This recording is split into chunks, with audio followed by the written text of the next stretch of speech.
Iba-iba. Tapos, ang ipapakita ko sana sa mga katalakers natin, yan, so ito po. Talaga, wow. So, ito po yung Wow, isang ganda. basketball nung mga 1910s po. Ay.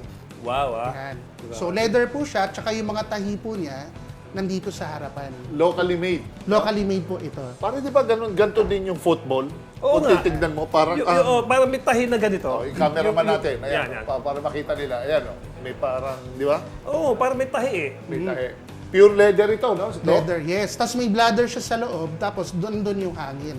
Ay, okay. So, kailan napunta sa'yo itong bolang ito? During the pandemic era, Pandemic. Jerry. Oo. So noon may nagbebenta sa akin na collector ko rin. Tapos yung bola po na yan, nakuha po sa isang school, lumang school na ide-demolish na. Dito rin. Sa parang sa Batangas po, sa South po, South Luzon. So ngayon, doon sa PE department nung school na yon, doon nakita yung bola, na-preserve po yung bola. This is locally made.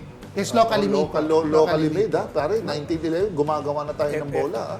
Pero wala po siyang tatak. Pare, Kasi yung kaya mga nga usual po eh. yung international Yun na like nga eh, di ba? Spalding. Tsaka ganyan. pare, wala pang, sa ngayon, walang locally made na leather. na leather. Lahat Oo puro nga. Meron Japan, pa, China, no? So, kung ganitong may tahi, tumatalbog ba ito? Kasi yung air nito, paano kung may tahi ganyan? correct. So it speaks po kasi, Sir Jerry, kung paano po yung laro ng basketball nung araw. Nung araw, O, kasi po, back then po, ang pinopromote na way para ma-advance po yung bola ay through passing. And less through dribbling po. Naku. So kaya po, yung tahi po, nandun sa labas po kasi kailangan po, ipasa po talaga yung bola. Kasi pag din-dribble po yan, hindi tatalbog. Hindi ano? pa bounce. hindi masyadong tatalbog or kung saan pupunta yung bola kasi hindi symmetric It's a po. passing game. So, you mean to say yung basketball before, okay, hindi ganong mag-dribble. Oh, more on passing. game. Yes. Okay, Yes, Jerry. through the years na nag-evolve na lang yung mga rules and regulations. Saka pare, parang medicine ball, no? Ito, gumaang na ba to? Ito bang prescribed na timbang nito, do? Medyo bumigat na ng konti yan, Sir Jerry. Tignan mo, pare. Oh. Oo nga, medyo.